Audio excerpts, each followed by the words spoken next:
Nimra Kazmi बाजियाबी case की Sindh high court में समाअत। Sindh police ने निम्रा काज़मी को अदालत में पेश कर दिया। मैट्रिक की तलबा हूँ, मेडिकल करा सकते हैं, ये कहना है निम्रा काज़मी का। कम उम्र की शादी नहीं हो सकती, आपकी 3 साल उम्र कम है, ये अदालत की जानिब से रिमार्क्स दिए गए। जबकि पुलिस हुकाम ने कहा कि कल मेडिकल कराएं, बुध को अदालत में रिपोर्ट पेश करें, आपको कुछ दिन शेल्टर होम में रखा जाएगा, ये भी रिमार्क्स दिए गए अदालत की जानिब से। निम्रा काज़मी बाजियाबी केस की सिंध हाई कोर्ट में आज के रोज समाअत हुई। सिंध पुलिस ने निम्रा काज़मी को अदालत में पेश कर दिया, जहां निम्रा काज़मी की जानिब से अपने बयान में कहा गया कि वो मैट्रिक की तालिबा है, मेडिकल करा सकते हैं। मजीद जान लेंगे, लियाकत राना हमारे साथ मौजूद हैं। लियाकत राना, बताइएगा इस समाअत में क्या कुछ हुआ? देखें, जस्टिस इकबाल कलहोड़ो की सरबराही में कायम 2 रुकनी डिवीजन बेंच में आज निम्रा काज़मी और दुआ जोहरा से मुतल्लिक केस की समाअत शुरू हुई। तो आईजी सिंध कामरान फजल, डीआईजी सीसीपीओ कराची और दीगर डीआईजी सीआईए और दीगर अफसरान अदालत में पेश हुए। और अदालत की समाअत शुरू होते ही निम्रा काज़मी को भी पुलिस ने अदालत में पेश कर दिया।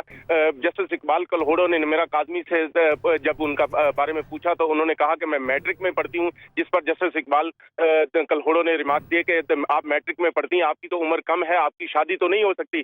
तो निम्रा काज़मी का जवाब था कि मेरे वालिदैन ने मेरे बर्थ सर्टिफिकेट पर मेरी उम्र कम लिखवाई है, जिसकी वजह से मैट्रिक सर्टिफिकेट में भी उम्र कम है, मेरी उम्र ज्यादा है, आप मेरा मेडिकल करवा सकते हैं। जिस पर जस्टिस इकबाल कलहोड़ो ने कहा कि आपकी उम्र 3 साल कम है और क्योंकि बर्थ सर्टिफिकेट को देखकर ही उम्र का अंदाजा लगाया जा सकता है, हम आपका मेडिकल करवाएंगे। अगर आपकी उम्र कम हुई तो आपको शेल्टर होम में रखा जाएगा, अगर उम्र आपकी 18 साल या उससे जायद हुई तो आपको आपके शौहर के साथ जाने की इजाजत दी जाएगी। अदालत ने इसके बाद पुलिस को हदायत की है कि वो निम्रा काज़मी का कल ही मेडिकल टेस्ट करवाएं और उनकी जो रिपोर्ट है मेडिकल टेस्ट की उम्र से मुतालिक वो बुध के रोज अदालत के रूबरू पेश करें। दुआ जोहरा के बारे में पुलिस ने बताया कि वो बाजियाब नहीं हो सकी। मानसेरा के इलाके में लोकेशन आज गया था और वहां से एक गाड़ी और दीगर सामान भी रिकवर हुआ। लोगों ने भी कहा कि दुआ यहाँ मौजूद थी, लेकिन तो वहाँ कोई एक वकील, वसीम नामी वकील हैं, वो उनको सपोर्ट कर रहे हैं। जबकि एडवोकेट जनरल सिंध का कहना था कि वहाँ की पुलिस भी हमारे साथ ताउन नहीं कर रही, वो भी दुआ जोहरा के गायब होने में मदद कर रही है। जिस पर अदालत ने शदीद बरहमी का इजहार करते हुए कहा कि ये तो आज सिंध पुलिस की फिर नाअहली है। एडवोकेट जनरल सिंध का कहना था कि डीआईजी मानसेरा को डायरेक्शन दे दी जाए कि वो बच्ची को अदालत में पेश हो या खुद अदालत में पेश होकर यहाँ जवाब दें। जिस पर जस्टिस इकबाल कलहोड़ो ने फिर शदीद बरहमी का इजहार करते हुए कहा, क्या वो हमारी जुरिडिक्शन में आते हैं, हम उनको कैसे नोटिस या समन कर सकते हैं, कैसे डायरेक्शन दे सकते हैं। फेडरल वफाकी सेक्रेटरी को हमने नोटिस किया था, उन्होंने क्या जवाब दिया। जिस पर कोई मुनासिब जवाब न देने पर अदालत ने समाअत जुमे तक मुलतवी करते हुए एडवोकेट जनरल सिंध से कहा है कि जुमे तक अगर दुआ जोहरा को अदालत में न पेश किया गया तो आईजी सिंध, डीआईजी सीआईए और दीगर को शोकाज नोटिस जारी किया जा सकता है। लिहाजा जुमे के दिन दुआ जोहरा को बाजियाब करके अदालत के रूबरू पेश किया जाए। जी, बहुत शुक्रिया आपका लियाकत राना तफसीलन अपडेट करने के लिए। वज़ीर आज़म शहबाज शरीफ ने कहा है कि आला तालीम के लिए मुख्तस बजट में कोई कमी नहीं होगी। वज़ीर आज़म ने इस हवाले से मुतल्लिका हुकाम को हिदायत जारी कर दी हैं। वज़ीर आज़म ने आला हुकाम को हिदायत की है कि हायर एजुकेशन कमीशन के बजट में गुज़श्ता पौने 4 साल में कटौतियों ने आला तालीम पर मनफी असर डाला है। इस अमल को रिवर्स किया जाए, मुल्क भर की यूनिवर्सिटीज़ में तालीमी प्रोजेक्ट्स की बहाली पर तवज्जो मरकूज़ की जाए, आला तालीम को आलमी मयार पर इस्तवार करते हुए प्रोग्राम्स की तादाद में इजाफा किया जाए, असातिज़ा और तालिबे इल्मों को हर मुमकिन सहूलियात फराहम की जाएँ। पेट्रोलियम मसनूआत की कीमतों में इजाफे के बाद अशियाए खुरनोश महंगी होने का मामला, वज़ीर आज़म की ज़ेर सदारत हंगामी इजलास आज होगा। इजलास में वजारत खजाना, तवानाई, पेट्रोलियम मनसूबाबंदी के हुकाम शरीक होंगे। इजलास में पेट्रोलियम मसनूआत की कीमतों में इजाफे के बाद की सूरत हाल पर गौर किया जाएगा। इजलास में अशियाए खुरनोश की कीमतों में इजाफे का भी जायजा लिया जाएगा। बिजली की कीमतों समेत मईशत पर उसके असरात पर भी तबादला ख्याल किया जाएगा। वज़ीर आज़म शहबाज शरीफ 3 रोज़ा दौरे पर कल तुर्की जाएंगे। वज़ीर आज़म तुर्क क़यादत से अहम उमूर और बाहमी ताउन बढ़ाने पर तबादला ख्याल करेंगे। वज़ीर आज़म शहबाज शरीफ तुर्क सदर की दावत पर दौरा कर रहे हैं। दौरा तुर्की के दौरान वज़ीर आज़म दो तरफ़ा ताल्लुकात, तिजारत, सरमायाकारी समेत मुख्तलिफ मौज़ूआत पर तबादला ख्याल करेंगे। High level strategic cooperation council की 7वीं मीटिंग में दिफा, तवानाई, तिजारत समेत मुख्तलिफ मौज़ूआत पर बात होगी।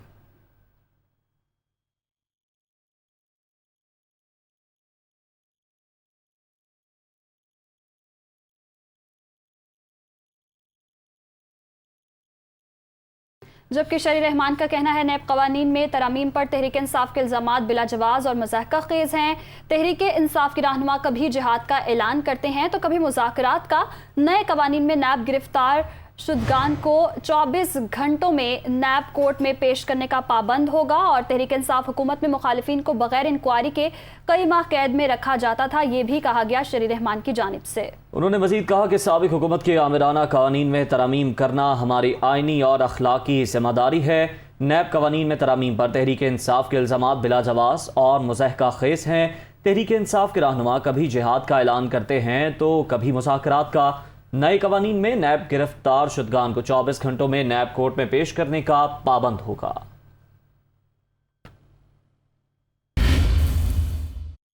आगे बढ़ते हुए खबर आपको दें, बलोचिस्तान में बल्दियाती इंतखाबात गैर हतमी नताइज का सिलसिला जारी है। आपको बताएं कि 5345 वार्ड्स में से 2390 के नताइज सामने आ चुके हैं। 1487 नशस्तों पर आज़ाद उम्मीदवार जीत गए। JUI फे ने 260 और BAP ने 213 सीटें जीत ली। National party 100, BNP Mengal 79, Pakistan Tehreek Insaf ने 22 नशस्तें हासिल की। पश्तूनख्वा मिली अवामी पार्टी 88 और BNP अवामी 43 नशस्तें हासिल कर सकी है।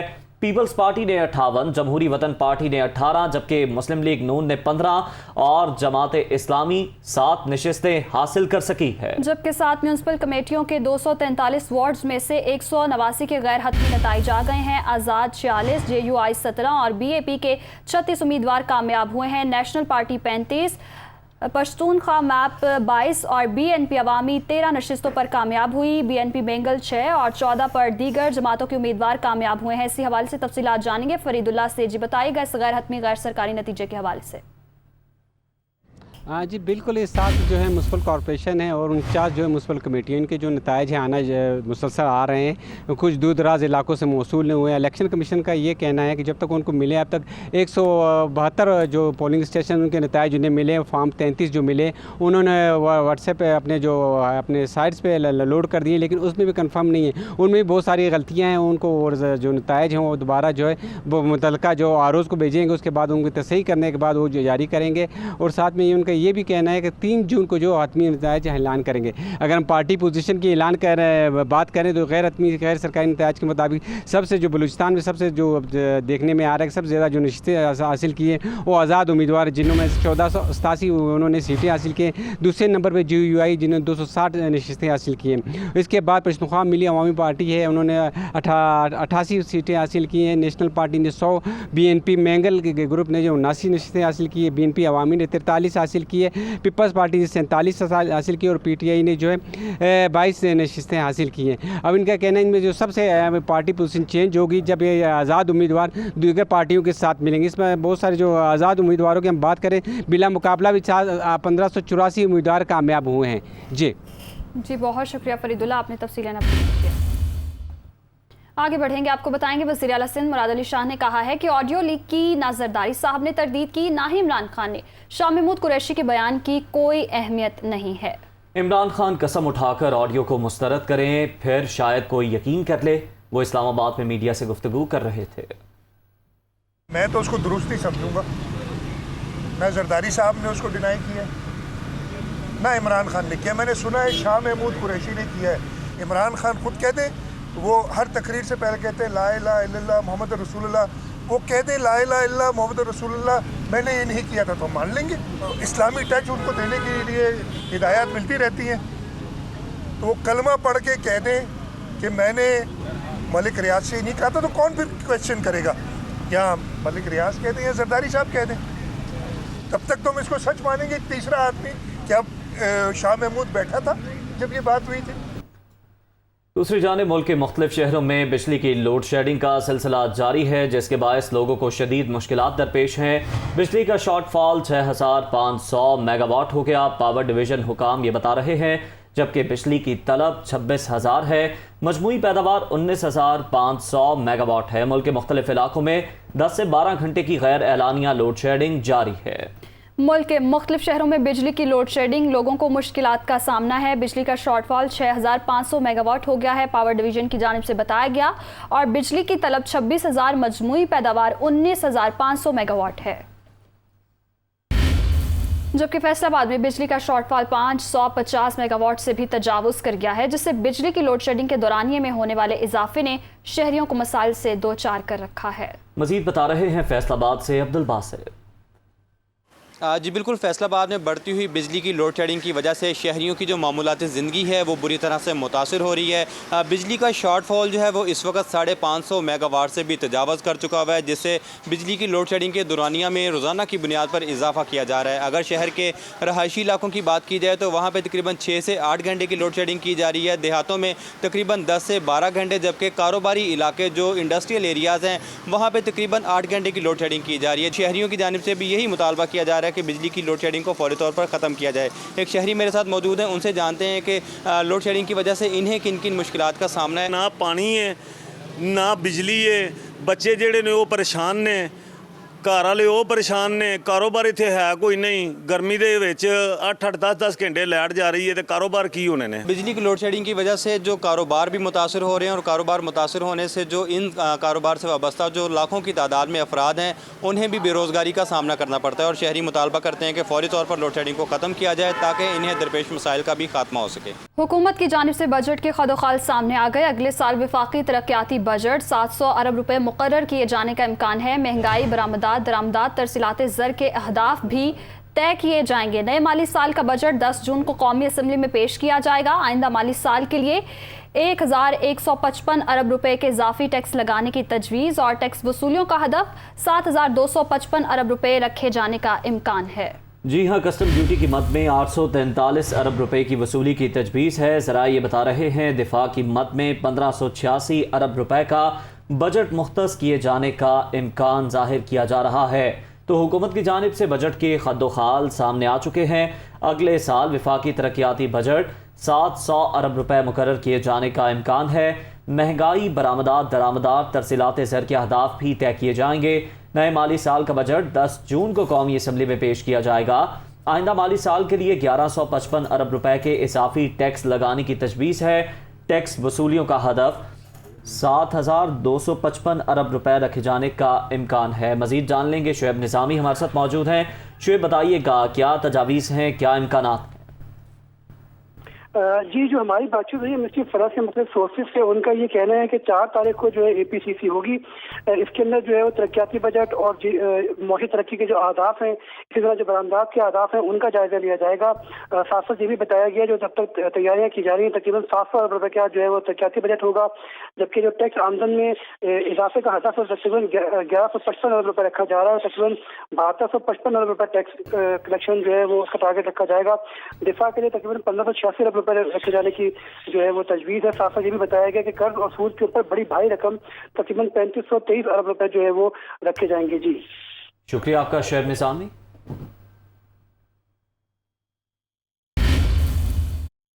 ज़करिया एक्सप्रेस में कराची की खातून से मुबैना ज़्यादती, पुलिस ने मुकदमा दर्ज कर लिया। टीमें रवाना कर दी हैं। 1 से 2 दिन में मुल्ज़िमान को गिरफ्तार कर लेंगे। SSP का ऐसा कहना है। मुतासरा खातून कराची से मुल्तान साबिका शौहर के पास बच्चों से मिलने गई थी। दोनों मुल्ज़िमान ज़करिया एक्सप्रेस के प्राइवेट मुलाजिम हैं। SSP रेलवे का ये बताना है। इज्तिमाई ज़्यादती के मामले पर IG रेलवे का नोटिस, मुल्ज़िमान को जल्द गिरफ्तार करने का हुक्म दिया गया है। इसी हवाले से तफसीलात जानेंगे राना फाहद से। जी बताइएगा। जी बिल्कुल, ये ट्रेन में मुसाफिर खातून से अफसोसनाक वाक़या पेश आया है कि वहाँ ट्रेन में इसके साथ जो है वो ज्यादती की गई है, जिस पर IG रेलवे ने जो है वो सख्त नोटिस लिया है। IG रेलवे ने मुल्ज़िमान को जल्द गिरफ्तार करने का हुक्म दिया है। रेलवे पुलिस ने मुल्ज़िमान की गिरफ्तारी के लिए जो है वो खुसूसी टीमें भी तश्कील दे दी हैं। मुल्तान डिवीजन में ये वाक़या पेश आया है, जहाँ एक खातून जो है वो कराची से मुल्तान गई थी और मुल्तान से वापस आते हुए इसके साथ जो है ये वाक़या पेश आया। रेलवे पुलिस ने ज्यादती के वाक़या के मुतालिक मुतासरा खातून से रब्ता किया और मुतासरा खातून मुल्तान से जो है वो कराची बदरिया private train Bahauddin Zakaria express पर जो है वो सफर कर रही थी। मुसाफिर खातून को निजी कंपनी की ट्रेन में टिकट चेकर्स ने जबरदस्ती ज्यादती का निशाना बनाया। का ये भी कहना है खातून ने मामले के बारे में किसी को मतला नहीं किया था। तमाम टिकट चेकर्स आकिब जाहिद और नामालूम मुलजिम ने मिलकर जो है वो मुतासरा खातून को टिकट चेक करने के बहाने एसी क्लास में जो है वो लेकर गए और वहां पर जो है मुलजमान ने इज्तिमाई ज्यादती का निशाना बनाया और खातून से मारपीट भी की गई। ट्रेन बहाउद्दीन जिक्रिया की सिक्योरिटी इंतजामिया जो है वो रेलवे पुलिस का कहना है कि प्राइवेट कंपनी के जिम्मे है। मुलजमान के खिलाफ थाना रेलवे पुलिस कराची सिटी में मुकदमा दर्ज कर लिया गया है, जबकि आईजी रेलवेज फैसल शाहकार का कहना है कि मुलजमान को जल्द अज जल्द गिरफ्तार करके कैफे किरदार तक जो है वो पहुंचाया जाएगा। ज्यादती जैसे घिनौने जराइम के मुलजमान को जो है वो सख्त से सख्त सजा दिलवाई जाएगी। जी ठीक है, राना फहद हमारे साथ ही मौजूद रहिएगा। ज़िक्री एक्सप्रेस में कराची की खातून से मुबैना ज़्यादती सिटी रेलवे पुलिस स्टेशन में FIR दर्ज कर ली गई है। SSP रेलवे कराची का कहना है कि ये वाक़या रोहड़ी हैदराबाद के दौरान AC कंपार्टमेंट में पेश आया। खातून मुल्तान की थी। इसी हवाले से मज़ीद जान लेंगे दुनिया न्यूज़ के नुमाइंदे फैसल खान से। जी फैसल। जी, इस वक्त मैं SSP रेलवे के ऑफिस में मौजूद हूँ ज़करिया एक्सप्रेस में, जिसमें मुबैना तौर पर एक ख़ातून के साथ ज़्यादती का जो है इतला थी, जिस पर जो है पुलिस ने उस पर रिपोर्ट भी दर्ज कर लिया, उसका मेडिकल भी कर लिया है। ये पूरा वाक़या क्या था और क्या कार्रवाई अब तक हुई है, इस वक्त हमारे साथ मौजूद हैं SSP रेलवे कराची कौसर अब्बास साहब, इनसे बात करेंगे। इस तरह हुआ है कि एक लेडीज़ फैज़ा नामी है जो कराची में रहती थी और वो साबका अपने खामद को मिलने के लिए मुल्तान गई थी। साबका खामद ने उसको कोई 2-3 माह पहले तलाक दे दी थी, अपने बच्चों को मिलने के लिए गई, मुल्तान गई थी। और ये वक़ूआ हुआ है दरमियान रेलवे स्टेशन रवां ट्रेन में, दरमियान रेलवे स्टेशन रोहड़ी और हैदराबाद AC कंपार्टमेंट में। इसका हमने बयान लिखा और FIR हमने ज़ाब्ता के मुताबिक चाक कर दी है और विक्टिम का हमने मेडिकल भी करवाया है और तफ्तीश जारी है। हमने अपनी टीमें रवाना कर दिया और इंशाअल्लाह 1-2 रोज़ में मुलजमान को भी पकड़ेंगे और उनको कैफर किरदार तक सज़ा दिलवाएंगे। ये SSP रेलवे कराची हैं कौसर अब्बास साहब, ये कह रहे हैं कि इस पर FIR हो गई है, मेडिकल भी कर लिया गया है और करवा दिया गया है। तहम FIR अब दर्ज हो चुकी है और बाकी जो अब मुल्ज़िमान हैं, नामजद मुल्ज़िमान हैं, उनकी तलाश जारी है। जी ठीक है, फैसल खान हमारे साथ ही मौजूद रहिएगा। राना फहद आपकी जानिब आएंगे। राना फहद बताइएगा, एक तो जो FIR दर्ज की गई है उसमें कौन सी दफात शामिल की गई और मुतासरा खातून का बयान रिकॉर्ड किया गया? FIR के मुताबिक मुतासरा खातून पे, जिसका ससुराल जो है वो मुजफ्फरगढ़ में है, इसके शौहर ने 1.5 माह कबल जो है वो उसको तलाक दी थी। वो अपने बच्चों से मिलने 26 मई को मुजफ्फरगढ़ पहुंची थी। 27 मई को वापस ज़िक्रिया एक्सप्रेस के जरिए कराची के लिए जो है वो रवाना हुई थी। स्टेशन पर इसको टिकट नहीं मिला था और ट्रेन में इकोनॉमी क्लास का टिकट बनवाकर इसने सफर शुरू कर दिया, जिस पर ट्रेन जब रोहड़ी से रवाना हुई तो निजी शोबा के टिकट चेकर जराए का ये कहना है कि मुबैना तौर पर जो है वो चेकर जाहिद ने खातून को कहा कि वो उसको AC की बोगी की बर्थ लेकर देगा, जिस पर इस खातून को जो है वो AC कंपार्टमेंट में लेके जाया गया और वहां पर जाने के बाद 3 मुल्जमान, जिनमें एक टिकट चेकर जाहिद है और 2 दीगर मुल्जमान थे, उन्होंने जो है वो जबरदस्ती खातून को ज्यादती का निशाना बनाया। ताहम उसके बाद खातून ने जो है वो मुतलका थाना में, जो सिटी जो है वो कराची थाना बनता है, वहां पर जाके मुल्जमान के खिलाफ जो है वो मुकदमा दर्ज करवाया और अब IG रेलवे पुलिस ने जो है वो इसका सख्त नोटिस लिया है और ये भी एक खबर जो है वो मुल्तान के निजी अखबार में जो है वो शाया होने के बाद इस पर जो है वो नोटिस लिया गया और इस पे जो है वो IG रेलवे पुलिस का कहना है कि टिकट चेक करा के जाहिद और नामालूम मुल्जिम के खिलाफ जो है वो मुकदमा दर्ज कर लिया गया और इनकी गिरफ्तारी के लिए जो है वो रेलवे पुलिस की जानिब से टीमें तश्कील दे दी गई हैं, जो जल्द मुल्जमान को जो है वो गिरफ्तार करेंगी। मुकदमा जो दर्ज किया गया है वो ज्यादती की दफात के तहत दर्ज किया गया है और IG रेलवे का कहना है कि जल्द अज जल्द मुल्जमान को गिरफ्तार किया जाएगा। सही, मुकदमा दर्ज कर लिया गया है, नोटिस भी ले लिया गया है। राना फहद साथ ही मौजूद रहेगा। ब्यूरो चीफ कराची असलम खान से जानेंगे। असलम खान, कहिएगा, नोटिस ले लिया गया है, कब तक गिरफ्तारी अमल में लाई जाएगी मुल्जिमान की? देखिए, 2 मुल्जिमान के खिलाफ मुकदमा दर्ज किया गया है, रेलवे हुकाम ने ये बताया है और जिस तरह अभी बताया कि ज्यादती के दफात के मुकदमा दर्ज हुआ है और मुल्जिमान की गिरफ्तारी के लिए छापे भी मारे जा रहे हैं। मजबूरी तो बस 3 अफराद के नाम इसमें लिए जा रहे हैं, लेकिन 2 को इस मुकदमे में नामजद किया गया है, जो ज़िक्रिया एक्सप्रेस के प्राइवेट जो है वो मुलाजिम अब बताए जाते हैं। पुलिस को कहता है कि मुकदमा दर्ज हो गया है और कोशिश की जा रही है कि जल्द गिरफ्तारी भी हो। लेकिन एक चीज ये भी आपको मैं बताऊं कि कराची में ज्यादती के वाकयात में इजाफा हो रहा है। गुज़िश्ता बरस अगर हम बात करें कि सिंध में 85 वाकयात ज्यादती के वजह, जिनमें 65 वाकयात कराची में रिपोर्ट हुए थे। ये वाकया रोहड़ी से हैदराबाद के दरमियान ये पेश आया है और पुलिस को काम कहते हैं कि इस वाकये में जो मुलविस मुल्ज़िमान उनको जल्द गिरफ्तार कर लेंगे। जी। सही, तो ऐसे वाकयात की रोकथाम के लिए इंतजामिया कितनी मुतहरिक दिखाई दे रही है? देखिए, पहले भी हमने ये देखा है कि कोई बहुत ज्यादा मुतहरिक तो नहीं, लेकिन ऐसे 2 वाकयात जरूर सामने आए हैं कि जिनमें जो ज्यादती के जो मुल्जिमान थे वो मुकाबले में मारे गए। लेकिन अगर हम मजमूई तौर पर बात करें कि क्या ऐसे वाकयात की रोकथाम के लिए कोई मौसर इकदाम हुए, तो वो नजर नहीं आते। अगर हम बात करें कि इंसानी हकूक की तंजीमें हो, इंसानी हकूक का सिंध का जो महकमा हो या पुलिस हो, कोशिश तो जरूर की जाती है, लेकिन अगर हम बात करें कि एक मुल्जिमान में वो एक खौफ का और एक कानून की अमलदारी का जो एक खौफ होना चाहिए वो नहीं है। अब आप ये इस तरह का वाकया आप देखें कि चलती ट्रेन में अगर इस तरह का वाकया हो, तो ये अपनी नौयत के मैं कहूँगा ये एक हौलनाक वाकया है कि ऐसे वाकयात भी रिपोर्ट होने लगे हैं। पहले वाकयात घरों में या अगवा करके ज्यादती का निशाना बनाया जाना, अब अगर ट्रेनों की भी एक ऐसे वाकयात सामने रिपोर्ट होने लगे तो इससे अंदाजा लगाया जाना चाहिए कि कितने सख्त इकदाम उठाने होंगे ताकि एक खौफ बरकरार रहे। ठीक है, इंतहाई सख्त इकदाम उठाने की ज़रूरत है ऐसे वाकयात के तदारुक के लिए। असलम खान, राना फहद हमारे साथ मौजूद थे, अपडेट कर रहे थे, आपका शुक्रिया अदा करेंगे। और लाहौर में DIG investigation Kamran Adil press conference करें, आपको बराह रास्त ले चलें। शायद मुझे अंदाज़ा नहीं था। उस हवाले से मैं वज़ीर आला पंजाब जनाब मियाँ हमज़ा शहबाज साहब का, IG पंजाब साहब का और